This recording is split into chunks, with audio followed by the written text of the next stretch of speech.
ये दीवारें टूटी हैं, लेकिन इन्होंने कभी झुकना नहीं सीखा। जब मुगल बादशाह औरंगजेब ने इस राजा को संदेश भेजा, इस्लाम कबूल करो, किला बचा लो, तो उस राजा ने कहा, किला जाएगा लेकिन धर्म नहीं। और जब अंग्रेजों ने यही किला तोप से उड़ाने की कोशिश की, तो यहाँ के आदिवासी योद्धाओं ने 30 साल तक उनसे लड़ाई लड़ी। यह है पलामू किला, झारखंड के चेरो राजवंश की वो विरासत जिसे इतिहास ने भुला दिया, लेकिन जिसकी दीवारें आज भी गवाही देती हैं।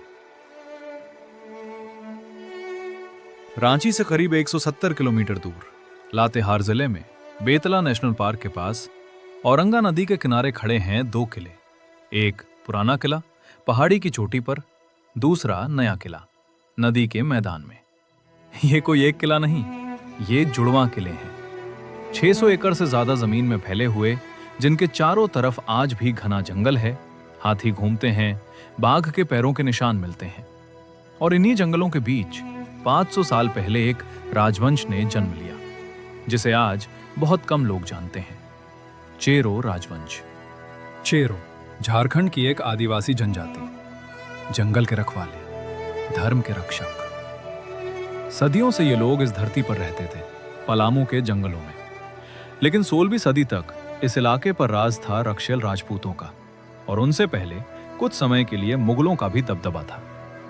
1538 में शेर शाह सूरी ने अपने एक अफसर को भेजा था इस इलाके को काबू करने। 1574 में अकबर के सेनापति राजा मानसिंह ने हमला किया, लेकिन जब 1605 में अकबर की मृत्यु हुई, मुगल पकड़ ढीली पड़ गई, और इसी मौके का फायदा उठाया चेरो सरदार भगवंत राय ने। 1613 भगवंत राय ने रक्षेल राजा मानसिंह को उस वक्त दबोचा जब वो अपनी राजधानी से बाहर थे। किला खाली था, भगवंत राय ने कब्जा कर लिया।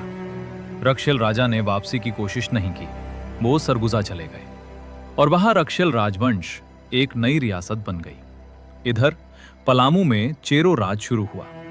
भगवंत राय के बाद आए अनंत राय। अनंत राय ने पुराने किले की नींव रखी, नदी के किनारे मैदान में। और 1619 में अनंत राय के बाद आए चेरो इतिहास के सबसे महान राजा, मेदनी राय। इतिहासकार लिखते हैं, मेदनी राय झारखंड के सबसे शक्तिशाली राजा थे। उनका साम्राज्य फैला था गया से लेकर हजारीबाग तक, छोटा नागपुर से लेकर सरगुजा तक। लेकिन सिर्फ जमीन नहीं, उनके राज में प्रजा सुखी थी। आज भी पलामू में एक कहावत मशहूर है, धनी हो राजा मेदनिया, घर घर बाजे मथनी।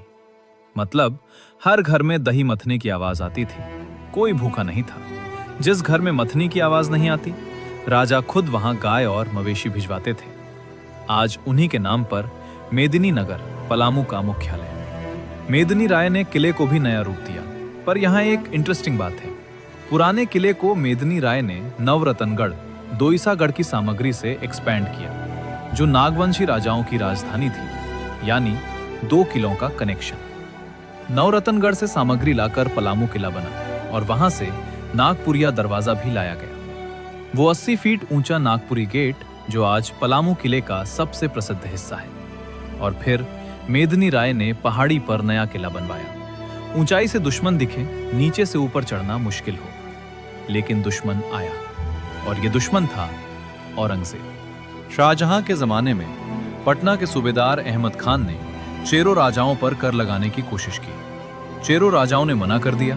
इससे मुगलों ने 3 बार हमला किया, लेकिन सबसे बड़ा हमला आया औरंगजेब के राज में। 1660 में औरंगजेब के सेनापति दाऊद खान ने राजा मेदनी राय को आदेश दिया, इस्लाम कबूल करो। मेदनी राय ने मना कर दिया। दाऊद खान 3 अप्रैल 1660 को पटना से निकला। गया के दक्षिण से होते हुए 9 दिसंबर 1660 को पलामू के किले के सामने पहुंचा। दाऊद खान ने सिर्फ कर नहीं मांगा, उसकी शर्त थी पूरे राज्य के हिंदुओं का धर्म परिवर्तन। चेरो राजाओं ने शर्त ठुकरा दी। युद्ध शुरू हुआ। इतिहासकार जदुनाथ सरकार अपनी किताब में लिखते हैं, मुगल सेना इतनी आतुर थी कि राजा के जवाब का इंतजार भी नहीं किया, हमला कर दिया। 7 दिसंबर 1661 सुबह से शाम तक भीषण गोलाबारी। मुगल नीचे से ऊपर चढ़ रहे थे, चेरो किले की ऊंचाई से मार रहे थे। मुगलों के दर्जनों सैनिक मारे गए, लेकिन मुगलों की विशाल सेना के आगे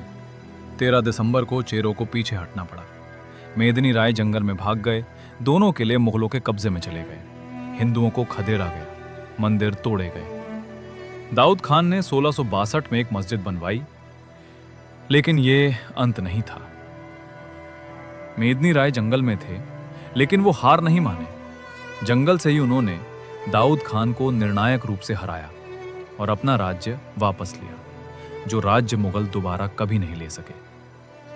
वापस आकर मेदिनी राय ने उजड़ी प्रजा को बसाया, खेती फिर शुरू करवाई, टूटे मंदिर बनवाए, और वो दौर फिर आया, घर घर बाजे मथनी।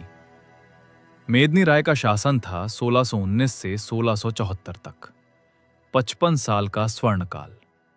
उनके बाद राजगद्दी पर बैठे प्रताप राय, जिनके नाम पर भी एक अलग लड़ाई की कहानी है, जो सुनेंगे पार्ट 2 में। लेकिन मेदिनी राय के जाने के बाद राजघराने में आपसी लड़ाई शुरू हुई, और इस लड़ाई का फायदा उठाया अंग्रेजों ने। 1771 में कैप्टन कामक की तोपें पलामू के सामने आई, और 1857 में इसी किले में झारखंड का सबसे बड़ा स्वतंत्रता संग्राम हुआ। नीलांबर पीतांबर, 2 भाई, जिन्होंने अंग्रेजों से लड़ते लड़ते फांसी चुनी, और अंग्रेजों ने इस किले को तोप से उड़ा दिया, क्योंकि जो दीवारें खड़ी थीं वो विद्रोह की आग बुझने नहीं देती। पार्ट 2 में मिलेंगे पलामू की उस आखिरी लड़ाई से। अगले पार्ट के लिए फॉलो कर लें।